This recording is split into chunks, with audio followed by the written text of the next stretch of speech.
Good morning, everyone. I'm Megyn Kelly. It's Tuesday, January 20th, 2026, and this is your AM update. Nobody should think in the United States that they're going to be able to get away with this. Trump DOJ officials investigating Don Lemon and a group of agitators for the planned disruption of a Christian religious service. Democrats heading into 2028 facing a growing problem, their inability to answer a simple question. 60 Minutes finally airs its much-discussed CECOT prison story and stirs up new controversy. And bundle up, much of the country set to experience an Arctic blast this weekend. All that and more coming up in just a moment on your AM Update. Our sponsor, the Electronic Payments Coalition, says Washington politicians are always getting in your wallet, and that now they're messing with your credit card. They say your credit card and the security it offers are under attack, and that Senators Dick Durbin and Roger Marshall want to change the nation's payment system in a way that would benefit corporate megastores like Walmart and Target at the expense of everyday Americans. Credit cards can keep your payments secure, and they can provide rewards that families use to help make everyday purchases more affordable. The Electronic Payments Coalition says the Durbin-Marshall mandates would let corporate megastores cut corners on credit card processing, routing transactions over cheaper, untested networks with weaker security and fewer protections. Find out more at guardyourcard.com and consider telling Congress to guard your card. Previously semi-famous TV host Don Lemon now lashing out at Christians after accompanying an anti-ICE mob that deliberately disrupted a Sunday service at City's Church in St. Paul, Minnesota, confronting a Baptist preacher mid-worship and turning the sanctuary into a political ambush. Lemon, now styling himself as an independent journalist, joining agitators who said they were there to hold parishioners accountable for refusing to endorse the disruptors' anti-ICE cause. A move now drawing scrutiny from DOJ officials probing possible criminal charges. Yesterday, Lemon running to the left's favorite new podcast lady, the very angry Jennifer Welsh, casting himself as the real victim here. I think people who are, in the religious groups like that, it's not the type of Christianity that I practice, but I think that they're entitled, and that entitlement comes from a supremacy, a white supremacy. And they think that this country was built for them, that it is a Christian country, when actually we left England because we wanted religious freedom. It's religious freedom, but only if you're a Christian and only if you're a white male, pretty much. And so, yeah, I absolutely 100%, but it's an intimidation tactic. And, I said, I don't understand how I've become the face of it when I was a journalist. I do understand that I'm the biggest name there. And I'm also, as I was on with my producers this morning, I said, how did I become the face of this? And my producer said, Don, you're a gay black man in America.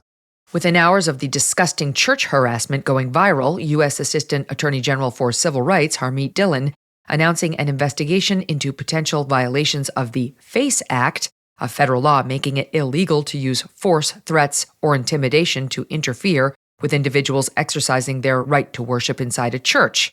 Yesterday on the Benny Johnson Show, Dillon outlining a range of additional federal charges under review that may also cover Lemon's involvement as a quote-unquote journalist. The FACE Act is just the start. Like I said, you have material support for disruptive activities. You have conspiracy to violate civil rights. You have potentially the use of other instrumentalities to commit crimes. And so some of these folks who did this have self-identified. Don Lemon himself has come out and said he knew exactly what was going to happen inside that facility. He went into the facility and then he began, quote unquote, committing journalism. And as if that's sort of a shield from being an embedded part of a criminal conspiracy. It isn't. And so, we're getting our ducks in a row. We're putting the facts together. And this is a very serious matter. Come next Sunday, nobody should think in the United States that they're going to be able to get away with this. Everyone in the protest community needs to know that the fullest force of the federal government is going to come down and prevent this from happening and put people away for a long, long time. Dillon explaining another potential tool at the DOJ's disposal to enact justice, the Ku Klux Klan Act.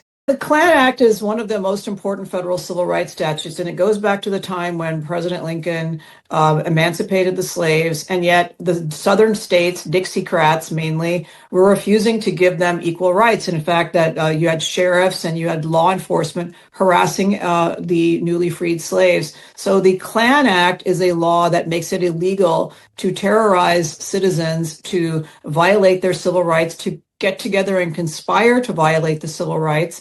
What the Biden administration did is if three grandmas got together to pray outside an abortion clinic, they would say, oh, that's not just a violation of the Klan Act, that's a conspiracy to violate the civil rights of women going in there to get abortions. And so we're going to add additional charges and punish that more and make it from a misdemeanor under the FACE Act to a felony under the Klan Act. Lemon continuously defending his role in the intimidation, releasing a statement to Fox News, quote, "It's notable that I've been cast as the face of a protest I was covering as a journalist, especially since I wasn't the only reporter there. That framing is telling." Gee, I wonder what he's referring to. Deputy AG Todd Blanche yesterday on Fox saying Lemon crossed the line. Freedom of the press extends to a lot of different areas. It does not extend to somebody just trespassing and being embedded with a group of rioters and being part of the group that storms inside of a church. So as our Assistant Attorney General said yesterday, we are absolutely investigating that conduct. And the fact that man, that Mr. Lemon, thought that was a good idea to do that and then to race away from it saying it was freedom of the press, well, we'll see. We'll see. Minnesota leadership remaining remarkably quiet on the targeting of Christian worshipers. Minneapolis Mayor Jacob Frey saying nothing. Governor Tim Walz, too. Crickets. However, through a spokesperson, the governor releasing one tepid statement, quote, "The governor has repeatedly and unequivocally urged protesters to do so peacefully. While people have a right to speak out, he in no way supports interrupting a place of worship." Can you spare it? Deputy AG Blanche reacting to that statement yesterday on Fox. Today, the governor just throws his hands up and says, oh, I've always said you should peacefully protest. That is just completely made up. You can listen to what that man has been saying for the past 3 weeks. He has not been encouraging people to peacefully protest. He's been encouraging people to do exactly what they did. And what happened yesterday is a consequence of the governor's words, period. Even more remarkably, Minnesota Attorney General Keith Ellison, this is the state's top law enforcement officer, appearing on Lemon's podcast, endorsing the riotous behavior. The protest is fundamental to American society. This country started in a protest. And, it's freedom of expression. People have a right to lift up their voices and make their peace. And none of us are immune from the voice of the public. Pro tip, Keith.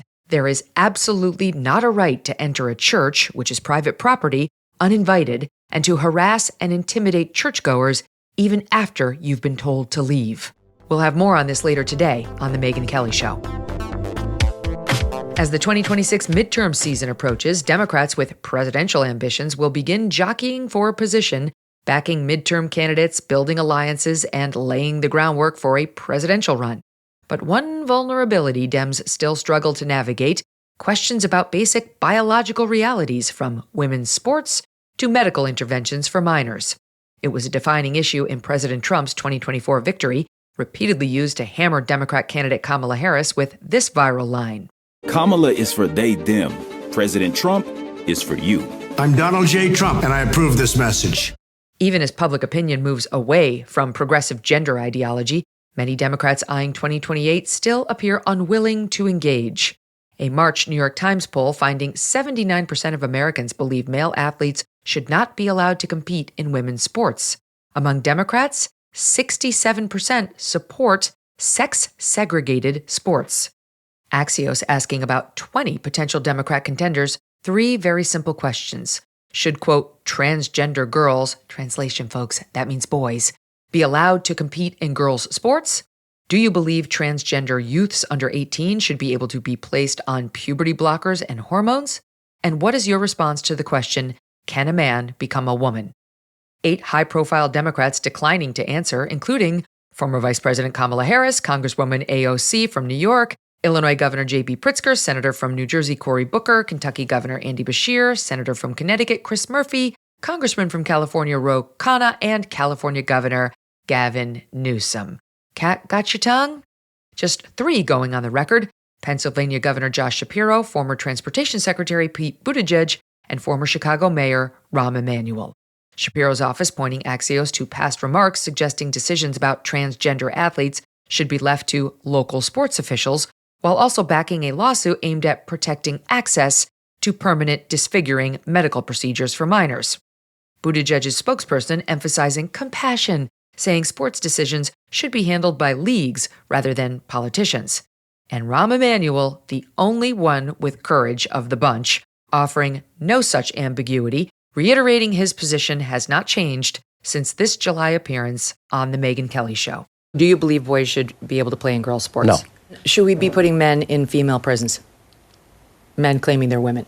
No. And, all right, here's my last one for you. Can a man become a woman? Can a man become a woman? No. It's really not so hard. Axios reporting Democrats looking to avoid clarity on the issue altogether, pointing to newly inaugurated Virginia Governor Abigail Spanberger as the model.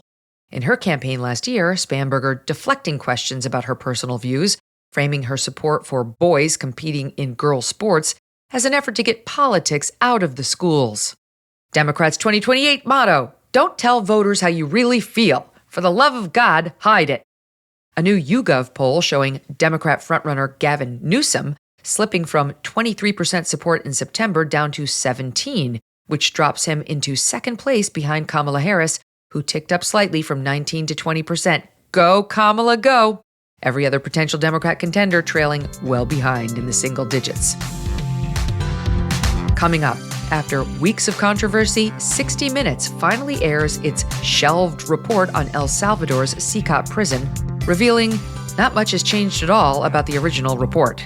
And the nation gears up for an Arctic blast heading this way.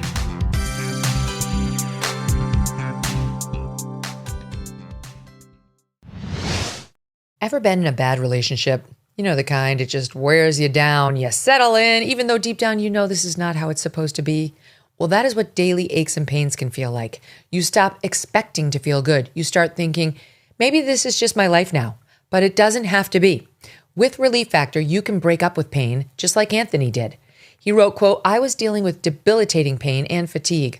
I've been taking Relief Factor for about 2 months, and now I'm back to running my business, fishing, gardening, doing the things that really matter to me. And listen, maybe it's your back pain, knee issues, or stiffness that's slowing you down. Well, Relief Factor may help give you your mobility back.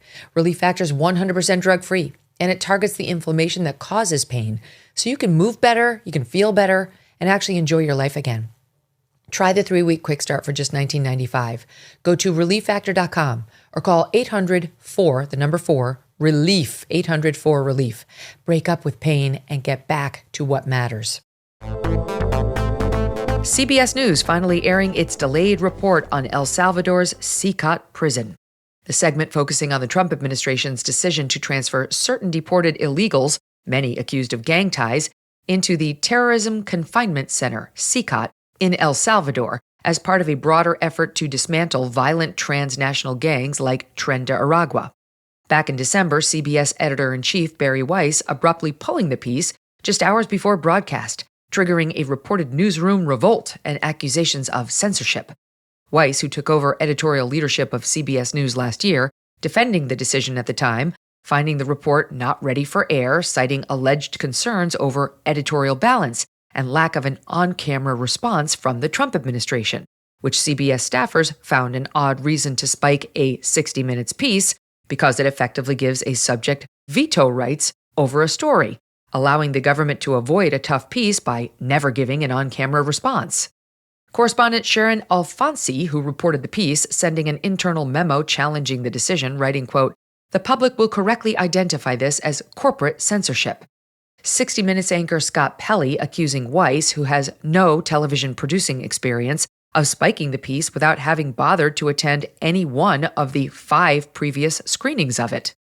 The controversy landing as Weiss herself struggles to establish credibility among her new staffers, with critics viewing her appointment a promotion from the small, politically moderate online outlet The Free Press as an attempt to signal political moderation and also as a move meant to placate President Trump by choosing an editorial chief who is non-woke, at least sort of, ahead of a Skydance acquisition of CBS, which needed government approval. Since taking over, Weiss facing pressure with experimental town halls, including one she hosted, which failed in the ratings, and overseeing the relaunch of CBS Evening News with Tony Dokoupil, whose nightly program's ratings are already headed in the wrong direction. Fast forward to this week. After all that hullabaloo, CBS finally airing its much-debated CECOT piece zeroing in on 2 illegals deported to the El Salvadoran prison. The big changes? An odd, nearly 3-minute anchor tag quoting bits and pieces of Trump administration written statements, but still not featuring an on-camera comment. Alfonsi remaining clearly skeptical of the administration's framing that these 2 illegals were Venezuelan gang members, Alfonsi questioning whether a swastika tattoo on one of the men suggests gang involvement, and quoting gang experts who say the symbol is irrelevant to the Tren de Aragua gang. Okay. In other words, the big delay and ugly internal fight was all ultimately just to add a long tag that did more attempted undermining of the administration's arguments. Welcome to the new CBS. Same as the old one. Brace yourself for plummeting temperatures this weekend as winter tightens its grip on much of the country. Meteorologist Ryan Shoptaw of 3 News in Corpus Christi, Texas, reporting confidence is growing that a powerful blast of Arctic air is set to engulf much of the nation, with multiple forecast models now in agreement. The northern plains and Midwest already experiencing bitter cold, set to remain locked in Arctic temperatures through next week. Wintry conditions already leading to an over 100-vehicle pileup in Michigan. Miraculously, local officials reporting no fatalities. Rescue crews there requiring snowmobiles to access stranded passengers from the lengthy crash site. Beginning Friday, the cold front is forecast to push farther south, arriving in Kansas, Oklahoma, Arkansas, Tennessee, and Kentucky before racing into Texas, Louisiana, and the Southeast by Friday night. That surge of frigid air bringing strong winds and what could be the coldest temperatures many southern states have seen so far this season. Shoptaw also saying some parts of the South, particularly from North Texas into Oklahoma and eastward, could see snow, depending on the track of the storm system. NBC reporting parts of the Northeast by Sunday could experience wind chills as cold as 30 below zero, with areas as cold as 50 below zero. 50, I say. Along with the potential for ice and snow, hazardous travel conditions could impact millions of Americans this weekend. Bundle up and stay safe out there. And don't forget to make arrangements for your elderly relatives just in case the power goes out.